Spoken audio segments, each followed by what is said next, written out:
यहाँ पे अभी हम लोग डिस्कस करने जा रहे हैं चैप्टर 1 रियल नंबर्स। तो रियल नंबर्स में सबसे पहले हम लोग न्यू वाली एनसीईआरटी के अकॉर्डिंग काम करेंगे। तो न्यू वाली एनसीईआरटी में आपके पास ये एक्सरसाइज 1.1 है और इसका डिस्कशन हम लोग बच्चों दोबारा कर रहे हैं क्योंकि पहले आप इसको पढ़ चुके हैं। चलिए देखिए, सबसे पहले हमारे पास है क्वेश्चन 1। क्वेश्चन 1 में क्या लिखा है? लिखा है express each number as product of its prime factors. तो सबसे पहले बच्चों आपके पास नंबर्स दिए 140, 156, इनके प्राइम फैक्टर्स करने हैं। तो बच्चों अगर आपको ये प्राइम फैक्टर्स करना नहीं आते हैं तो ये प्राइम फैक्टर्स क्लास 7th में आपको कराया जाता है। देखिए किस तरह से करते हैं। सबसे पहले आपको लिखना होता है 140, 2 7 जा 14 0, 2 35 जा 5 7 जा 35, 7 1 जा 7।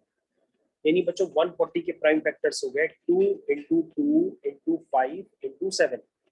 दैट मीन्स बच्चों अगर इसको कंबाइन करेंगे तो ये हो जाएगा 2 स्क्वायर into 5 into 7।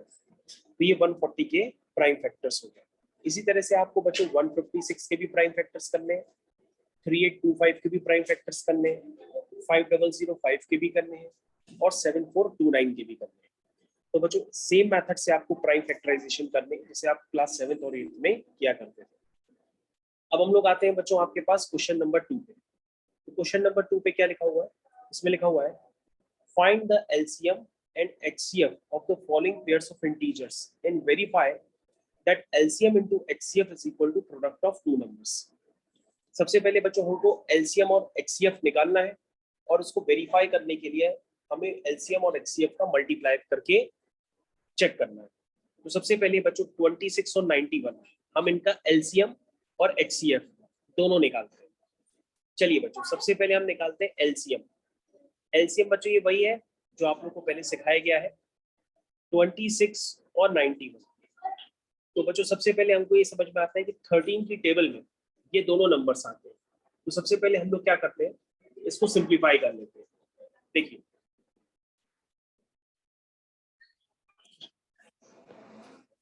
तो बच्चों जहां पे हम लोग थे वहीं पे कंटिन्यू करते हैं। सबसे पहले हम एलसीएम निकाल लेते हैं 26 और 91 का। तो क्या आएगा 13 2 जा 26, 13 2 जा 26 होता है, 13 7 जा 91 होता है।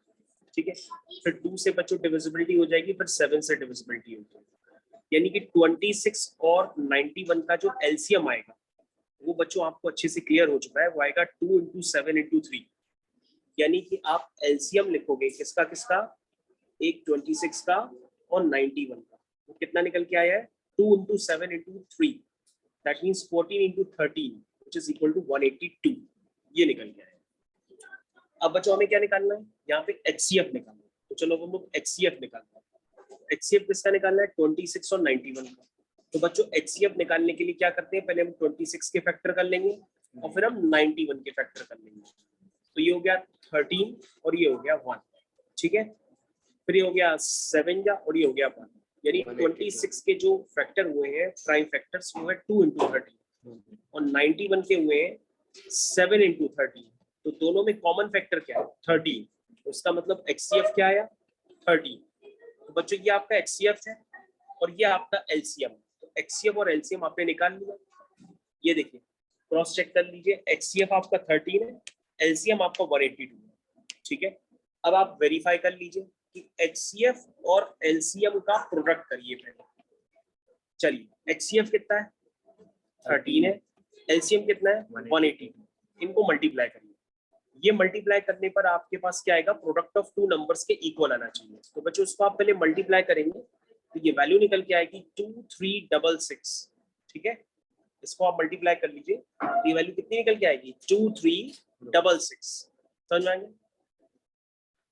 चलिए आगे देखिए। अब बच्चों दो नंबर्स जो दिए थे उनका प्रोडक्ट करिए, प्रोडक्ट ऑफ टू नंबर्स। तो बच्चों दो नंबर्स आपके पास क्या थे 26 और 91। इसका भी मल्टीप्लाई करोगे तो आएगा 2366। तो इसका मतलब ये बच्चों बात वेरीफाई हो रही है कि HCF into LCM is equal to product of two numbers। तो बच्चों जिस तरह से वर्किंग मैंने आपको फर्स्ट क्वेश्चन में करके दिखाई है वही सेम वर्किंग आपको सेकंड क्वेश्चन में करनी है, वही सेम वर्किंग आपको थर्ड क्वेश्चन में भी करनी है। वर्किंग मैंने आपको ऑलरेडी रिटन में भी लिख करके दे दी है। अगर आपको फैक्टर्स वगैरह आपसे नहीं निकलते हैं तो आप यहाँ से हेल्प लेकर के अपने आंसर्स निकाल सकते हैं। ठीक है, तो जल्दी से आप सेकंड और थर्ड क्वेश्चन को अपनी कॉपी में कंप्लीट कर लीजिए। इसके बाद आता है बच्चों आपके पास क्वेश्चन नंबर 3। क्वेश्चन नंबर 3 का हम लोग ध्यान से देखते हैं क्या लिखा हुआ है। क्वेश्चन नंबर 3 में लिखा हुआ है find the LCM and HCF of the following integers by applying the prime factorisation method. चलिए बच्चों, अब बच्चों प्राइम फैक्टराइजेशन मेथड को यूज करके आपको एचसीएफ और एलसीएम निकालना है। किसको यूज करके? प्राइम फैक्टराइजेशन को यूज करके। तो बच्चों प्राइम फैक्टराइजेशन करना मैंने आपको स्टार्टिंग में ही सिखा दिया था। अब आपको निकालना है उसी को यूज करके एचसीएफ और एलसीएम निकालना है। कैसे निकालते हैं बच्चों, चेक कर लो पहले। आपके पास है 12, 12 को क्या लिखोगे? 4 3 12, यानी कि 2 × 2 × 3। 15 को क्या लिखोगे? 3 × 7। 15 को क्या लिखेंगे? 3 × 7, 3 × 5, 3 × 5। उसके बाद 21, 21 को क्या लिखेंगे? 3 × 7। ये हो गया बच्चों। तो बच्चों अगर आप ध्यान से देखिए तो तीनों में एक नंबर कॉमन है विच इज 3। तो आपके पास एचसीएफ तो आ ही गया। एचसीएफ कितना है? 3। अब बच्चों एलसीएम निकालना है इसी सेम पैटर्न से। देखो एलसीएम कैसे निकालते हैं। तो एलसीएम निकालने के लिए बच्चों आप पुराना वाला मेथड नहीं यूज करेंगे, जैसे कि आप पीछे निकाल लेते हैं एलसीएम, वैसे नहीं निकालिएगा। देखिए निकालने का तरीका क्या है। सबसे पहले यहाँ पे देखेंगे कि 2 कितनी बार है? 2 बार है। तो आप यानी कि 2 की पावर 2, ठीक है। 3 यहाँ पर कितनी बार है? 1 बार है। यहाँ भी कितनी बार है? 1 बार है। यहाँ पे भी क्या है? 1 बार है। तो आ जाएगा 3 की पावर 1। 5 यहाँ पर 1 बार है। 5 मैक्सिमम कितनी बार है? 1 ही बार, तो 5 की पावर 1। 7 मैक्सिमम कितनी बार है? 1 ही बार, तो 7 की पावर 1। तो ये बच्चों हो गया 4 × 3 × 5 × 7। इसको कैलकुलेट करेंगे तो ये 420 आ जाएगा। तो बच्चों आप इसी मेथड को यूज करके, प्राइम फैक्टराइजेशन मेथड को यूज करके एलसीएम निकालेंगे। मेथड उसका यही होगा। उसके बाद बच्चों आपको सेकंड क्वेश्चन पे ध्यान देना है। सेकंड क्वेश्चन में क्या लिखा है? 17, 23 एंड 29। ठीक है, ध्यान से देखिएगा। सेकंड क्वेश्चन में लिखा हुआ है 17, 23 और 29। क्या निकालना है आपको? एचसीएफ और एलसीएम। कैसे निकालेंगे? ध्यान से देखिए। तो बच्चों 17 को जो ब्रेक करेंगे तो 1 × 17, 23, 29। ये तीनों ही कैसे हैं बच्चों? ये प्राइम नंबर्स। प्राइम नंबर्स का सिर्फ एक ही फैक्टर होता है, दैट इज 1। तो एचसीएफ कितना आ गया? 1। और एलसीएम निकालने के लिए हम क्या करेंगे? 17 को, 23 को और 29 को आपस में मल्टीप्लाई कर देंगे तो क्या आ जाएगा? एलसीएम आ जाएगा। तो बच्चों जिस मेथड से आपने फर्स्ट क्वेश्चन किया है उसी मेथड से आप सेकंड करेंगे, उसी मेथड से आप थर्ड क्वेश्चन को भी अटेम्प्ट करेंगे। क्वेश्चन नंबर 4 देखते हैं। क्वेश्चन नंबर 4 भी बच्चों आपके स्कूल में भी करा दिया गया है, हर जगह हो चुका है। देखिए ध्यान से क्या लिखा हुआ है। गिवन दैट, क्या गिवन है? 306 और 657 का एचसीएफ कितना है? 5 है, 9। आपको क्या निकालना है? एलसीएम निकालना है। तो कैसे निकालोगे बच्चों? क्या फॉर्मूला बताया था? HCF into LCM is equal to product of 2 numbers. ये बच्चों आपका स्टैंडर्ड। तो बच्चों एचसीएफ क्या है? 9। एलसीएम क्या है? पता नहीं। प्रोडक्ट ऑफ 2 नंबर्स कितना है? 306 इंटू 657। यहाँ से बच्चों आपके पास एलसीएम आ जाएगा 306 इंटू 657 डिवाइड बाई 9। ये बच्चों आपका एलसीएम आ जाएगा। इसको बच्चों आप सॉल्व कर लीजिए कैंसिल वगैरह करके, तो आपका जो एलसीएम निकल के आएगा वो आएगा 222338। ठीक है। तो बच्चों ये आपका क्वेश्चन नंबर 4 भी कंप्लीट हो गया। अब आते हैं क्वेश्चन नंबर 5। क्या लिखा हुआ है? Check whether 6 to the power n can end with the digit 0 for any natural number n। कह रहा है क्या 6 की पावर n, जैसे 6 की पावर 1, 6 की पावर 2, 6 की पावर 3, 6 की पावर 4, जब भी आप कैलकुलेट करेंगे तो क्या इसकी आखिरी डिजिट 0 होगी? कैसे चेक करेंगे देखते हैं।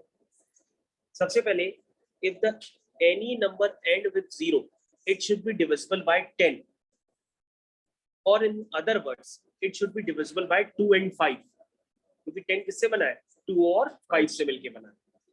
तो बच्चों जब आप प्राइम फैक्टराइजेशन करेंगे 6 का, तो 6 क्या बनेगा? 2 × 3 ऐसे तो बनेगा। इसका मतलब it can be observe that 5 is not in the prime factorisation of 6 की पावर n। क्योंकि बच्चों आखिरी में अगर 0 चाहिए तो 0 के लिए आपको क्या होना चाहिए, 2 और 5 का मल्टीपल होना चाहिए। तो उसमें 2 का तो मल्टीपल है, लेकिन प्रोडक्ट में 5 का मल्टीपल नहीं है। समझ में आया? Hence the for value of n की किसी भी वैल्यू के लिए 6 की पावर n डिविजिबल 5 से नहीं होगा। क्यों नहीं होगा? क्योंकि अगर आप चाहते हैं एंड में 0 चाहिए तो एंड में 0 तभी आ सकता है जब वो नंबर किससे डिविजिबल हो, 10 से, और 10 किससे बनता है, 2 into 5 से। तो बच्चों 6 की पावर n में 2 तो आ रहा है लेकिन 5 नहीं आ रहा, इसका मतलब 2 का फैक्टर है लेकिन 5 का फैक्टर नहीं है, जिसकी वजह से 6 की पावर n 0 पर एंड नहीं हो सकता। और बच्चों आपको स्कूल में किस तरह से आंसर लिखना है, ये आंसर आपकी स्क्रीन पे लिखे हुए हैं, उनको प्रॉपर तरीके से नोट कर लीजिए। नेक्स्ट क्वेश्चन हो गया आपका क्वेश्चन नंबर 6। क्वेश्चन नंबर 6 में क्या लिखा हुआ है, एक्सप्लेन व्हाई ये नंबर्स दिए are composite numbers. Composite numbers बच्चों छोटी क्लास में पढ़ाया जाता है। कंपोजिट नंबर्स का मतलब, प्राइम नंबर्स का मतलब क्या होता है, ये आपको पहले से भी पता होगा। तो कंपोजिट नंबर्स क्या होते हैं, ऐसे नंबर्स जिनके फैक्टर किए जा सकते हैं। क्या किए जा रहे हैं, फैक्टर। तो ध्यान से देखो, ये लिखा है 7 into 11 into 13 और फिर लिखा है प्लस 13। तो दोनों में कुछ कॉमन है, प्रोफेसर दोनों में 13 कॉमन। जब 13 कॉमन हो गया तो अंदर आया 7 into 11 plus 1। इसका मतलब ये क्या हो गया, ये हो गया कंपोजिट नंबर। क्या हो गया, कंपोजिट नंबर। यहाँ देखो बच्चों, यहाँ पे कोई नंबर कॉमन है, क्योंकि ये सर 5। अगर 5 कॉमन ले लोगे तो अंदर क्या आएगा, 7 into 6 into 4 into 3 into 2 into 1 plus 1। क्यों, क्योंकि 5 आपने कॉमन ले लिया। तो क्या इसको भी हम फैक्टर्स के फॉर्म में रिप्रेजेंट कर सकते हैं, बिल्कुल कर सकते हैं। तो बच्चों कभी भी अगर हम किसी नंबर को फैक्टर के फॉर्म में रिप्रेजेंट कर सकते हैं तो उसे हम क्या कहेंगे कि वो कंपोजिट नंबर्स है। क्या है, कंपोजिट नंबर। समझ में आया? तो हमने इतने बड़े टर्म्स को किसमें रिप्रेजेंट कर दिया, 13 into 78। इतने बड़े नंबर को किसमें रिप्रेजेंट कर दिया, 5 into 1009। तो इसका मतलब ये बात आपको क्लियर होना चाहिए कि ये कंपोजिट नंबर्स हैं। इसमें पूछा था ये कंपोजिट नंबर्स क्यों हैं, तो आपने जवाब दे दिया कि कंपोजिट नंबर्स उन्हें कहते हैं जिनको फैक्टर्स में रिप्रेजेंट किया जा सके। तो बच्चों पहले वाले नंबर में 13 कॉमन था और दूसरे वाले नंबर में क्या कॉमन है, 5 कॉमन है, जिससे हम उनको फैक्टर्स में रिप्रेजेंट कर सकते हैं। आगे समझ में। Question number 17। Question number 17। There is a circular path around a sports field. There is a circular path around a sports field. Sonia takes 18 minutes to drive one round of the field. Ravi takes 12 minutes for the same.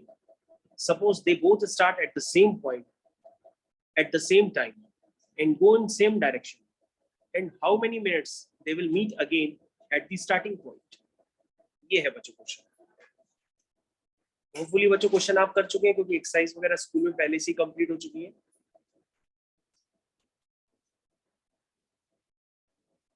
चलिए क्या लिखा हुआ है, there is a circular path. तो circular path बच्चों मैंने trace करके आपको दिखा दिया। क्या लिखा है क्वेश्चन में, सोनिया लेती है 18 मिनट इस पाथ को कंप्लीट करने में, रवि लेता है 12 मिनट इस सेम पाथ को कंप्लीट करने में। कह रहा मान लो दोनों ने सेम पॉइंट से सेम टाइम पर स्टार्ट किया, सेम डायरेक्शन। कितने देर बाद, ठीक है, after how many minutes will they meet again at the starting point, यानी कितने टाइम बाद वो स्टार्टिंग पॉइंट पे मिलेंगे। चलिए देखिए, it can be observe that Ravi takes lesser time. Why Ravi takes lesser time, because इसमें लिखा हुआ है 12 मिनट्स लेता है। Then Sonia for completing the one round of the circular path, as they are going in the same direction, they will meet again at the same time when Ravi will complete it one round of the circular path। क्योंकि रवि की speed ज्यादा है, रवि की speed ज्यादा है, रवि इस initial point पे पहले पहुंच जाएगा, सोनिया पीछे से आ रही होगी क्योंकि सोनिया को टाइम क्या लगता है, ज्यादा लगता है। समझ में आया? And the total time taken for the completing this one round of a circular path will be the LCM of the time taken of Sonia and Ravi for completing one round of the circular path. तो बच्चों हमें ये बताना है कि दोनों starting point पे दोबारा कब मीट करते हैं। तो आपको करना क्या पड़ेगा, हमें वो टाइम निकालना होगा जो दोनों के लिए क्या हो, कॉमन पॉइंट हो, कितनी देर बाद वो मिलेंगे। तो बच्चों कॉमन पॉइंट कैसे निकालते हैं, हम उन दोनों टाइम्स का क्या लेंगे, एलसीएम लेंगे। तो बच्चों जब आप एलसीएम लेंगे उन दोनों टाइम्स का तो आ जाएगा 36। इसका मतलब वो कितनी देर बाद आपस में मिलेंगे, 36 मिनट्स बाद आपस में मिलेंगे। ये बात समझ में आई। तो बच्चों ये क्वेश्चन आपका कंप्लीट हो गया। क्वेश्चन नंबर 7 आपका बच्चों कंप्लीट हो गया। ये आपकी ओल्ड वाली एनसीईआरटी है, और जिन जिन बच्चों के पास न्यू वाली एनसीईआरटी होगी उसमें ये 1.1 है, और ओल्ड वाली एनसीईआरटी में ये एक्सरसाइज 1.2 है। आई थिंक आपको समझ में आ गया। तो बच्चों नोट्स प्रॉपर बना लीजिए।